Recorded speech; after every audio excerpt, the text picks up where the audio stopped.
Hello friends, welcome back to another video of SRG tuition. So जैसे हम chapter पढ़ रहे थे अपना बायोटेक्नोलॉजी का, उसी को आज हम कंटिन्यू करेंगे।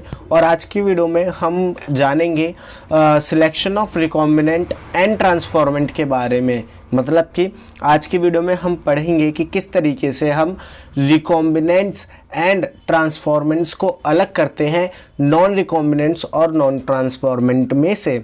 अब जैसे हमने प्रीवियस वीडियो में पढ़ा था कि रिकॉम्बिनेंट क्या होते हैं, ट्रांसफॉर्मेंट क्या होते हैं, नॉन रिकॉम्बिनेंट क्या होते हैं, नॉन ट्रांसफॉर्मेंट क्या होते हैं, उन्हीं चीज़ों को हम दोबारा से स्टार्ट करेंगे और सिलेक्टेबल मार्कर का यूज़ करके, जिसमें हम सबसे पहले एंटीबायोटिक रेजिस्टेंस जीन को लेंगे एंड फिर सेकंड हम लैग जेड जीन को लेके इनको सेपरेट करेंगे। किन किन को? रिकॉम्बिनेंट को नॉन रिकॉम्बिनेंट से, ट्रांसफॉर्मेंट को नॉन ट्रांसफॉर्मेंट से। सो चलिए स्टार्ट करते हैं। सबसे पहले हमने किसकी बात करी थी? प्रीवियस वीडियो में हमने PBr 322 प्लाज्मिड के बारे में बात करी थी और हमने बताया था कि इसके पास दो तरीके के सिलेक्टेबल मार्कर होते हैं, ठीक है, जिसमें हमारा एक होता है टेट्रासाइक्लिन रेजिस्टेंस जीन और एक हमारा होता है एम्पिसिलिन रेजिस्टेंस जीन। और मैंने आपको बताया था कि जो टेट्रासाइक्लिन रेजिस्टेंस जीन होती है, इसके पास दो रिस्ट्रिक्शन साइट होती है, एक होती है BAM-H1 के लिए और एक होती है SAL1 के लिए। इसी तरीके से जो एम्पिसिलिन रेजिस्टेंस जीन होता है, इसके पास भी दो रिस्ट्रिक्शन साइट होती है, एक PST1 के लिए एंड एक PVU1 के लिए, ठीक है। अब हमें क्या करना है? सबसे पहले क्या करना है? RDNA बनाना है, क्योंकि अगर हमें RDNA, क्योंकि जीन ऑफ इंटरेस्ट को किसी होस्ट में सेंड करना है तो हमें सबसे पहले RDNA बनाना है। तो RDNA बनाने के लिए पहला स्टेप हम क्या करेंगे? इस प्लाज्मिड में कट लगवाएंगे। किसकी मदद से कट लगवाएंगे? रिस्ट्रिक्शन एंजाइम की मदद से, ठीक है। तो हम यहाँ पे कौन सा रिस्ट्रिक्शन एंजाइम यूज कर रहे हैं? मैं यहाँ पे यूज कर रहा हूं BAM-H1 रिस्ट्रिक्शन एंजाइम। कौन सा एंजाइम? BAM-H1 restriction enzyme. तो अगर मैं आपसे पूछूं कि मैंने रिस्ट्रिक्शन एंजाइम में BAM-H1 को यूज करा तो वो कहाँ पे कट लगाएगा? मैं आपसे ये पूछता हूँ।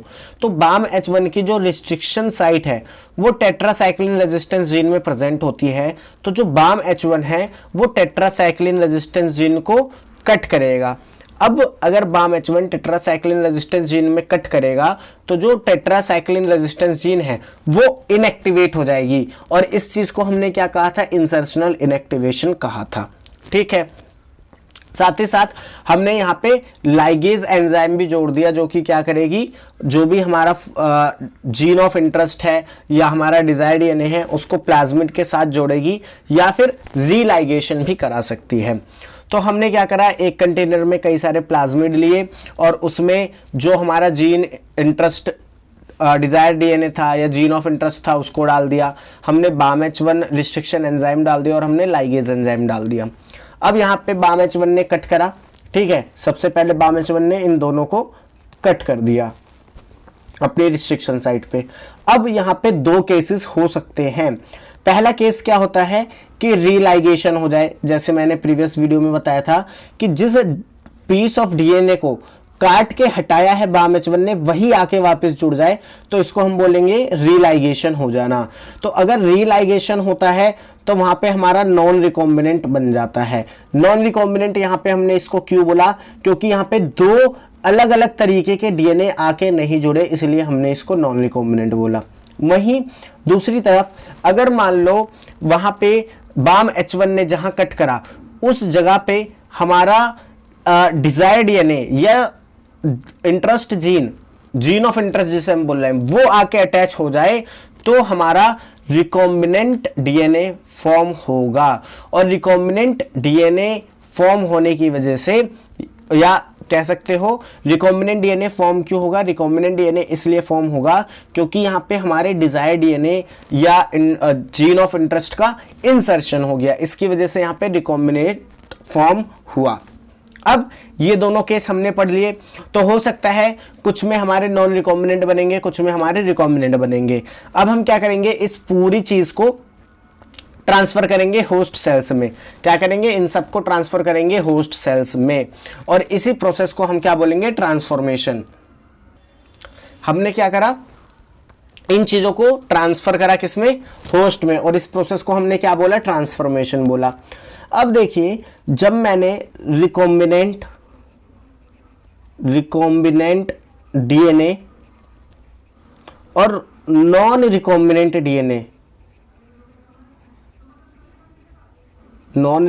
डीएनए को इंट्रोड्यूस करा होस्ट में या ट्रांसफर करा होस्ट में, तो यहां पे 3 कंडीशंस हो सकती हैं। कौन कौन सी? सबसे पहली कंडीशन ये है कि जो होस्ट है वो जो भी हमने रिकॉम्बिनेंट डीएनए बनाया है उसको एक्सेप्ट ना करे। ठीक है, तो होस्ट यहां पे क्या कर दे, not accept DNA, not accept DNA, पहला केस तो ये हो गया। तो अगर होस्ट जो है वो हमारे रिकॉम्बिनेंट डीएनए को एक्सेप्ट नहीं करता या फिर जो भी हमारा नॉन रिकॉम्बिनेंट डीएनए था उसे एक्सेप्ट नहीं करता, तो ऐसे होस्ट को हम क्या बोलते हैं, नॉन ट्रांसफॉर्मेंट बोलते हैं, यानी उसके अंदर कोई भी बदलाव नहीं आया, उस होस्ट के अंदर कोई भी चेंज नहीं आया, इसलिए इसको हमने क्या बोला, नॉन ट्रांसफॉर्मेंट। सेकेंड केस हमारा क्या हो सकता है कि जो होस्ट है वो क्या करे, जो होस्ट है उसके अंदर नॉन रिकॉम्बिनेंट डीएनए चला जाए। क्या हो कि जो होस्ट हो वो एक्सेप्ट कर ले नॉन रिकॉम्बिनेंट डीएनए को, यानी उस डीएनए को जिसमें लाइगेशन हो चुका था। तो ये हमारा सेकंड केस हो गया जो मैंने यहां पे दिखाया है। तो इस केस में होस्ट को हम क्या बोलेंगे, इस केस में होस्ट को हम बोलेंगे नॉन रिकॉम्बिनेंट ट्रांसफॉर्मेंट। तीसरा केस क्या मेरा बन सकता है, तीसरा केस मेरा ये बन सकता है कि जो होस्ट है वो मेरे रिकॉम्बिनेंट डीएनए को एक्सेप्ट कर ले, तो इस कंडीशन में होस्ट को मैं क्या बोलूंगा, रिकॉम्बिनेंट ट्रांसफॉर्मेंट बोलूंगा। आई होप इतना आपको समझ में आया हो। अब देखो मैंने आपको बता दिया कि मेरे पास पहले 2 कंडीशन हो सकती हैं, जब मैं रिकॉम्बिनेंट डीएनए बनाऊंगा तो मेरे पास 2 कंडीशन हो सकती है। कौन कौन सी, कि एक तो मेरा रिकॉम्बिनेंट डीएनए बन जाए और हो सकता है कि मेरा रिकॉम्बिनेंट डीएनए ना बने। अब वो मेरे को नहीं पता क्योंकि मैं वो एक्सपेरिमेंट बड़े स्केल पे कर रहा हूं, कि दोनों में से कुछ भी हो सकता है। तो ये दोनों कंडीशन हो गई। अब जब मैं इन दोनों कंडीशंस को लेके होस्ट में ट्रांसफर करूंगा तो वहां पे अलग से 3 और कंडीशंस बन जाएंगी। कौन कौन सी? हो सकता है कि जो होस्ट है उसने किसी भी तरीके के डीएनए, यानी कि ना ही नॉन रिकॉम्बिनेंट डीएनए और ना ही रिकॉम्बिनेंट डीएनए को एक्सेप्ट करा हो, तो ऐसे होस्ट को हम क्या बोलेंगे, नॉन ट्रांसफॉर्मेंट बोलेंगे।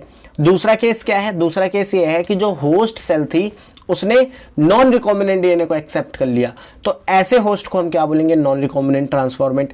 एंड तीसरी condition and the last condition, और वो कंडीशन जो हमारे एक्सपेरिमेंट के लिए सबसे ज्यादा यूजफुल है, वो ये है कि जो होस्ट है उसने रिकॉम्बिनेंट डीएनए को एक्सेप्ट कर लिया, तो ऐसे होस्ट को हम क्या बोलेंगे, रिकॉम्बिनेंट ट्रांसफॉर्मेंट। अब हमें ये तो नहीं पता कि किस बैक्टीरियल सेल में या किस होस्ट सेल में ये कंडीशन देखने को मिल रही है, या हम ये नहीं कह सकते कि कौन सी जो होस्ट सेल है वो नॉन ट्रांसफॉर्मेंट है या कौन सी होस्ट सेल रिकॉम्बिनेंट ट्रांसफॉर्मेंट है या कौन सी host cell non recombinant transformant है। तो इस चीज को कंक्लूड करने के लिए, इनको एक दूसरे से अलग करने के लिए हम क्या करते हैं, इनका रेप्लिका लगाते हैं। हम रेप्लिका में क्या करेंगे, हम एक प्लेट लेंगे, ठीक है, और उसमें जो मीडियम है वो विदाउट एंटीबायोटिक का होगा, यानी हमने उस मीडियम में कोई भी एंटीबायोटिक नहीं डाली है और इसमें हमने 3 अलग अलग कॉलोनीज बना दी है। ठीक है, अब हम क्या करेंगे, अब हमें क्या करना होगा, अब हम क्या करेंगे, सबसे पहले हम इनका रेप्लिका करेंगे। रेप्लिका कैसे करते हैं हम, कि हम 2 अलग अलग प्लेट लेंगे और उस पे एक पे हम एम्पिसिलिन एंटीबायोटिक डालेंगे और एक पे हम टेट्रासाइक्लिन एंटीबायोटिक डालेंगे। अभी देखो मैंने यहाँ पे नंबर्स नहीं लिखे हैं या बताया नहीं है कि कौन सा क्या है, वो किस लिए, वो मैं आगे बताता हूँ। देखो अब यहाँ पे हुआ क्या, मैंने एक मीडियम पे एम्पिसिलिन एंटीबायोटिक डाला, एक पे क्या डाला, टेट्रासाइक्लिन एंटीबायोटिक। अब सबसे पहले हम उस मीडियम की बात करते हैं जिसमें मैंने एम्पिसिलिन एंटीबायोटिक डाला, ठीक है, यानी हम ले रहे हैं केस 1। मैंने क्या करा, एम्पिसिलिन एंटीबायोटिक यहाँ पे डाला। अब मैंने 24 आवर्स के लिए यहाँ पे बैक्टीरियल सेल को क्या कराया, ग्रो कराया। क्या कराया, 24 आवर सेल्स के लिए बैक्टीरियल सेल्स को ग्रो कराया। अब मैंने देखा कि जो मेरी थर्ड कॉलोनी थी वो ग्रो नहीं कर रही, या आप ये कह सकते हो किल हो चुकी है। जो मेरी थर्ड कॉलोनी थी वो किल हो चुकी है। अब अगर वो किल हो चुकी है तो मैं यहां पे क्या कंक्लूजन निकाल सकता हूं? देखो, सबसे पहली बात, इस पे एम्पिसिलिन एंटीबायोटिक मतलब इस मीडियम में एम्पिसिलिन एंटीबायोटिक थी, ये मानते हो आप? हाँ।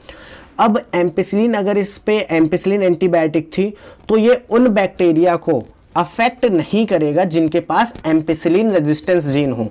सुनना मेरी बात को ध्यान से, कि अगर इस मीडियम पे एम्पिसिलिन एंटीबायोटिक है तो ये मीडियम उन बैक्टीरिया या उन होस्ट सेल को किल नहीं करेगा जिनके पास एम्पिसिलिन रेजिस्टेंस जीन हो।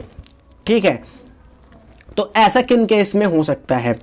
अब एम्पिसिलिन रेजिस्टेंस जीन हमारा जो था वो सिर्फ PBr 322 प्लाज्मिड में था, क्योंकि मैंने आपको बताया था कि PBr 322 के पास दो सिलेक्टेबल मार्कर है, एक एम्पिसिलिन रेजिस्टेंस जीन है, एक टेट्रासाइक्लिन रेजिस्टेंस जीन है। ठीक है, तो अगर मैं कह रहा हूं कि यहाँ पे तीसरे नंबर की कॉलोनी किल हो गई है, मतलब तीसरे नंबर की कॉलोनी के पास एम्पिसिलिन रेजिस्टेंस जीन नहीं था। और एम्पिसिलिन रेजिस्टेंस जीन किन केस में नहीं हो सकता? एम्पिसिलिन रेजिस्टेंस जीन किन केस में नहीं हो सकता? ये इसी केस में नहीं हो सकता जब ये बैक्टीरियल सेल या जब ये होस्ट सेल क्या हो? नॉन ट्रांसफॉर्मेंट हो। नॉन ट्रांसफॉर्मेंट होने का मतलब क्या है? इनके पास ना तो रिकॉम्बिनेंट डीएनए हो और ना ही नॉन रिकॉम्बिनेंट डीएनए हो। ठीक है, तभी ये नॉन ट्रांसफॉर्मेंट हो सकते हैं और किल हो सकते हैं। तो यहां से हमने क्या करा? नॉन ट्रांसफॉर्मेंट सेल्स को अलग कर दिया। अब इनका हमें काम नहीं है, इन नॉन ट्रांसफॉर्मेंट सेल का हमें काम नहीं है। क्यों? क्योंकि इनके पास तो हमारा जो भी रिक्वायर्ड आरडीएनए था वो है ही नहीं, तो ये नॉन ट्रांसफॉर्मेंट किल हो गए। अब सेकंड प्लेटिंग में हमने क्या करा, या इसे आप केस 2 भी कह सकते हो, इसमें हमने मीडियम में डाल दिया टेट्रासाइक्लिन एंटीबायोटिक। क्या डाल दिया हमने? टेट्रासाइक्लिन एंटीबायोटिक डाल दिया और 24 आवर के लिए हमने उसको छोड़ दिया। अब यहां पे हुआ क्या? तीसरी कॉलोनी तो यहां पे भी मर गई, थर्ड कॉलोनी, क्योंकि रेप्लिका लगाया ना हमने। रेप्लिका मतलब एकदम कॉपी करना उसे। तो थर्ड नंबर की कॉलोनी तो यहां भी मर गई। क्यों मर गई या क्यों इसकी ग्रोथ नहीं हुई? क्योंकि इसके पास टेट्रासाइक्लिन रेजिस्टेंस जीन नहीं था। और ये जीन किसके पास नहीं है? ये जीन पहला तो नॉन ट्रांसफॉर्मेंट के पास नहीं है। नॉन ट्रांसफॉर्मेंट के पास क्यों नहीं है? नॉन ट्रांसफॉर्मेंट के पास इसलिए नहीं है क्योंकि वहां पे हमारा कोई भी प्लाज्मिड गया ही नहीं, प्लाज्मिड उस होस्ट ने एक्सेप्ट ही नहीं करा, इसलिए वो नॉन ट्रांसफॉर्मेंट थे और उनके पास ना ही एम्पिसिलिन रेजिस्टेंस एंटीबायोटिक, ना ही एम्पिसिलिन रेजिस्टेंस जीन आई और ना ही टेट्रासाइक्लिन रेजिस्टेंस जीन आई। अब सेकंड कॉलोनी की बात करते हैं कि सेकंड कॉलोनी भी यहाँ पे ग्रो नहीं हो रही है। सेकंड कॉलोनी भी यहाँ पे ग्रो नहीं हो रही है। इसका मतलब क्या है? अगर यहाँ पे सेकंड कॉलोनी भी ग्रो नहीं हो रही है, इसका मतलब ये है कि सेकंड कॉलोनी के पास भी टेट्रासाइक्लिन रेजिस्टेंस जीन जो है वो काम नहीं कर रहा। क्या मतलब है इसका? इसका ये मतलब है कि अगर टेट्रासाइक्लिन एंटीबायोटिक मीडियम पे कोई एक कॉलोनी ग्रो नहीं कर रही, तो उसका मतलब यह है कि उसके पास या तो टेट्रासाइक्लिन रेजिस्टेंस जीन नहीं है या फिर उसके पास मैं ये कह रहा हूं कि अगर ये कॉलोनी टेट्रासाइक्लिन एंटीबायोटिक में ग्रो नहीं कर रही तो इसके दो रीजन हो सकते हैं। पहला कि इसके पास टेट्रासाइक्लिन रेजिस्टेंस जीन नहीं है, और दूसरा कि इसका जो टेट्रासाइक्लिन रेजिस्टेंस जीन है वो काम नहीं कर रहा।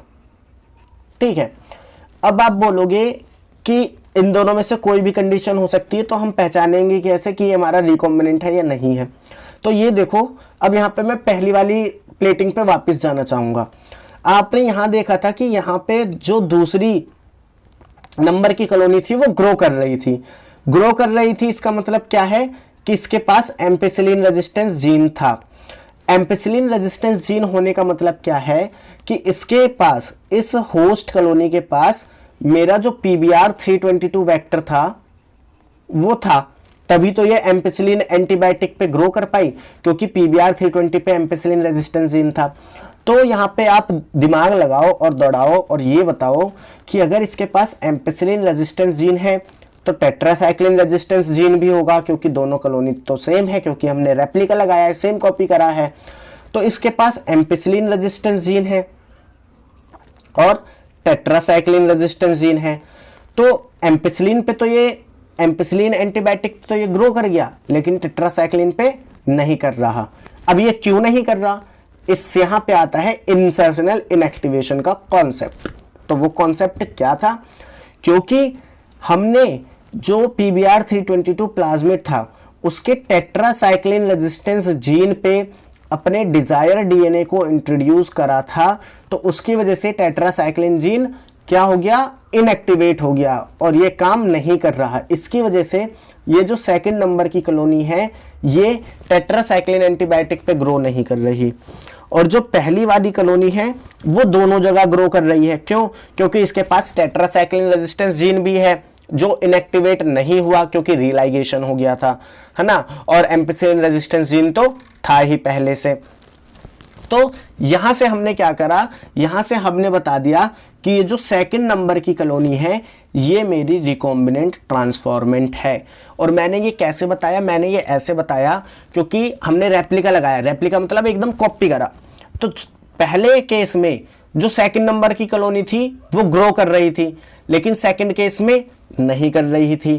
तो अगर पहले केस में कर रही थी तो इसका मतलब यह है कि इसके पास PBR 322 वेक्टर है, PBR 322 प्लाज्मिड है, लेकिन ये सेकंड में ग्रो नहीं कर रही। तो इसमें हम ये कह सकते हैं कि यहां पे टेट्रासाइक्लिन में ग्रो ना करने की इसकी जो वजह है वो है इंसर्शनल इनएक्टिवेशन, यानी कि इस होस्ट सेल के अंदर हमारा जो RDNA था वो जा चुका है, जिसकी वजह से ये टेट्रासाइक्लिन एंटीबायोटिक में ग्रो नहीं कर पाई। तो ये हमारी क्या है? रिकॉम्बिनेंट ट्रांसफॉर्मेंट है। और अब इस रिकॉम्बिनेंट ट्रांसफॉर्मेंट को हम यूज करके अपना आगे का एक्सपेरिमेंट करेंगे, क्योंकि यही हमारी बायोटेक्नोलॉजी में हमारे लिए यूजफुल है। सो आई होप ये जो सिलेक्शन था रिकॉम्बिनेंट नॉन रिकॉम्बिनेंट का, ट्रांसफॉर्मेंट नॉन ट्रांसफॉर्मेंट का, एंटीबायोटिक रेजिस्टेंस जीन्स को यूज करके, वो आपको अच्छे से आया समझ में। अब नेक्स्ट हम क्या करेंगे?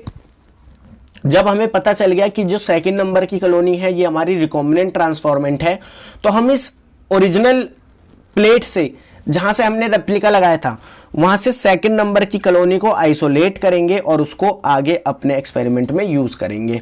ठीक है, अब हम आगे मूव करते हैं और बात करते हैं सिलेक्शन यूजिंग LAC-Z जीन। हम LAC-Z जीन को यूज करके भी रिकॉम्बिनेंट नॉन रिकॉम्बिनेंट का क्या कर सकते हैं? सिलेक्शन कर सकते हैं। अब आप में से ये पूछोगे कि सर जब हम ये ऐसे कर सकते हैं तो हम LAC-Z जीन का यूज क्यों करें? देखो यहाँ पे हमें मल्टीपल प्लेटिंग करनी होती है। अभी ये जो हमने केस 1 करा इसमें हमने मल्टीपल प्लेटिंग करी। पहले एक बार एक बिना मीडियम के, बिना किसी एंटीबायोटिक के हमने वहां पे प्लेटिंग करी, फिर एक बार प्लेटिंग करी तो हमने उसमें एम्पिसिलिन एंटीबायोटिक डाला, और दूसरी प्लेटिंग करी तो उसमें टेट्रासाइक्लिन एंटीबायोटिक डाला। तो ये काफी हेक्टिक प्रोसेस है, काफी सरदर्दी वाला प्रोसेस है। तो इसको नेग्लेक्ट करने के लिए हम LAC-Z जीन को यूज करते हैं।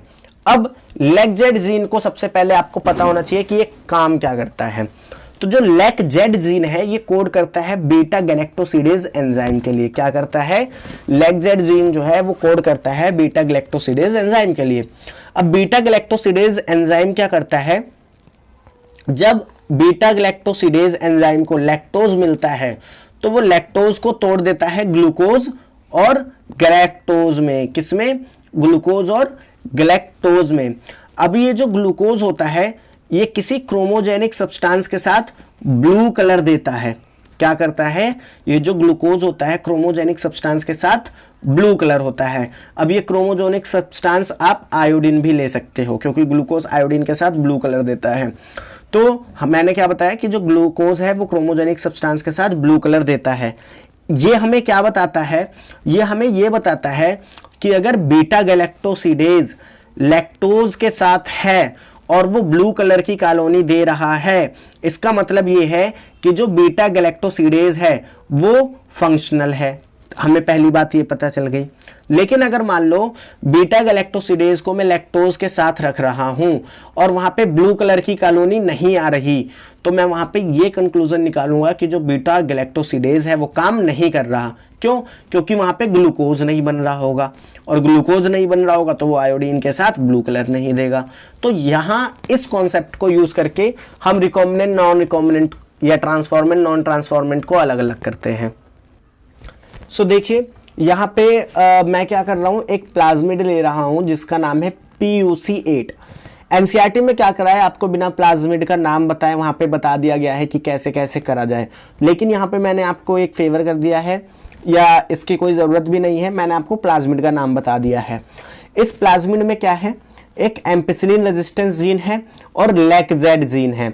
लैक-जेड जीन क्या करेगा, बीटा गैलेक्टोसिडेज एंजाइम के लिए कोड करेगा, और इस लैक-जेड जीन पे कुछ रिस्ट्रिक्शन साइट है, कुछ रिस्ट्रिक्शन एंजाइम के लिए। अब मैंने क्या करा, इन रिस्ट्रिक्शन साइट के लिए जो भी रिस्ट्रिक्शन एंजाइम था, मैंने उस रिस्ट्रिक्शन एंजाइम को, लाइगेज एंजाइम को, और जो भी मेरा डिजायर्ड डीएनए था उसको मैंने इस कंटेनर के अंदर डाला। तो रिस्ट्रिक्शन एंजाइम क्या करेंगे, इसे कट करेंगे, लाइगेज क्या करेंगे, जोड़ने का काम करेंगे।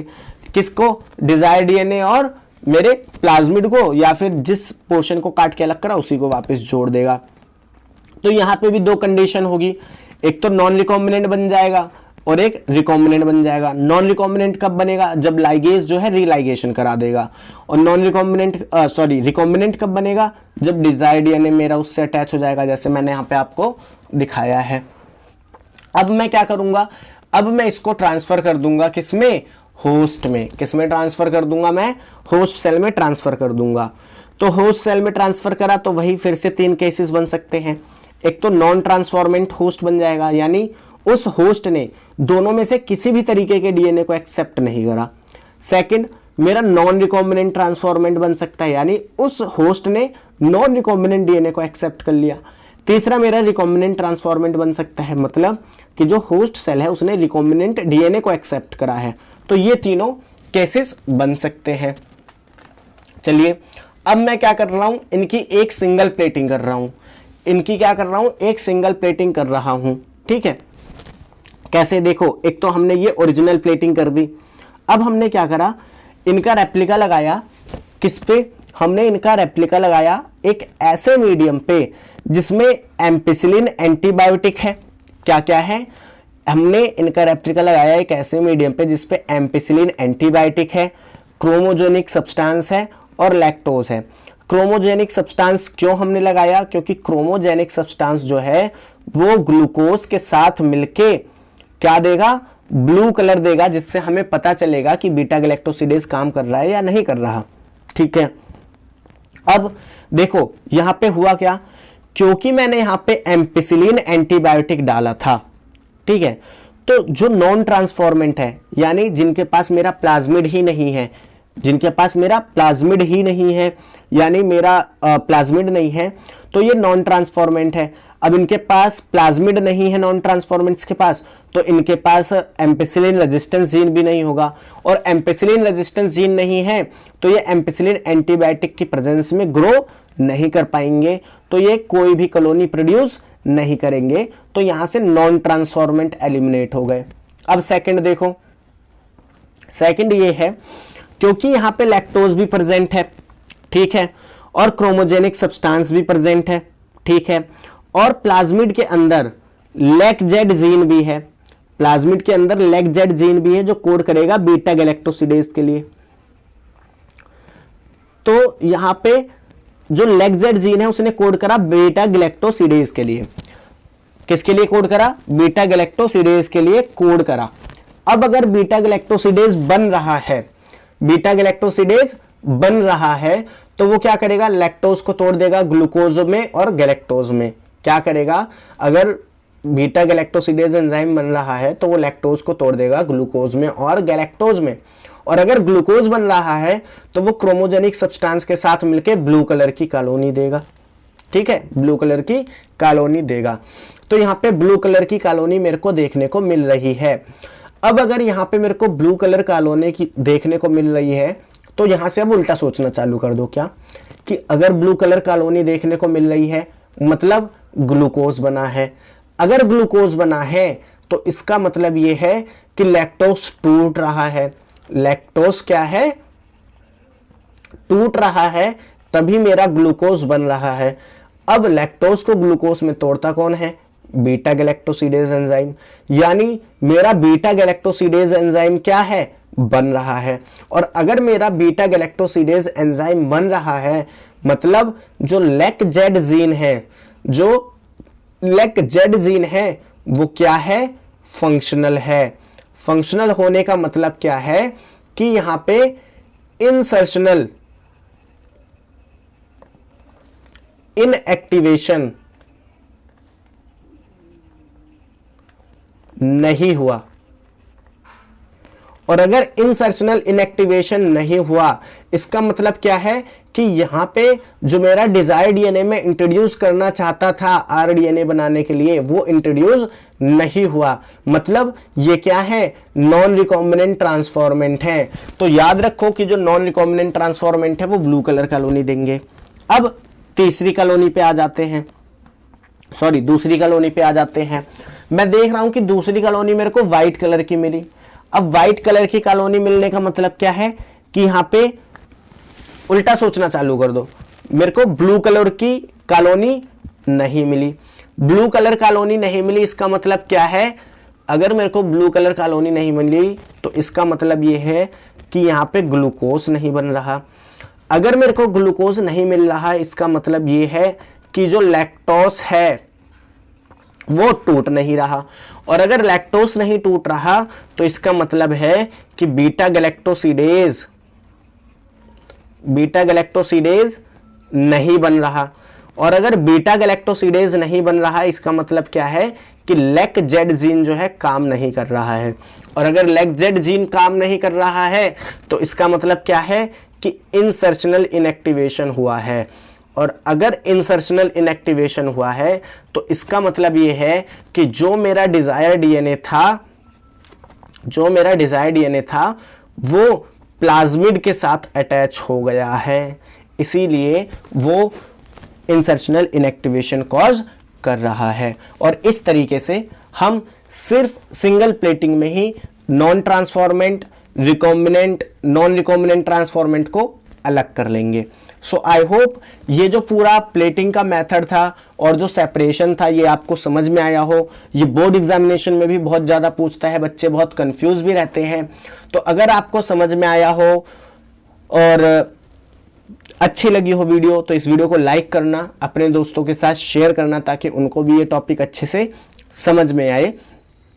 और अगर आपको इसमें थोड़ा सा डाउट हो तो इसको एक बार फिर से देखना, और अगर तब भी डाउट आता है तो मुझको कमेंट सेक्शन में ज़रूर बताना। मैं कोशिश करूंगा कि इसको मैं और अच्छे तरीके से आपको इजीली एक्सप्लेन कर सकूं। तो मिलते हैं नेक्स्ट वीडियो में, तब तक के लिए थैंक्स फॉर वॉचिंग।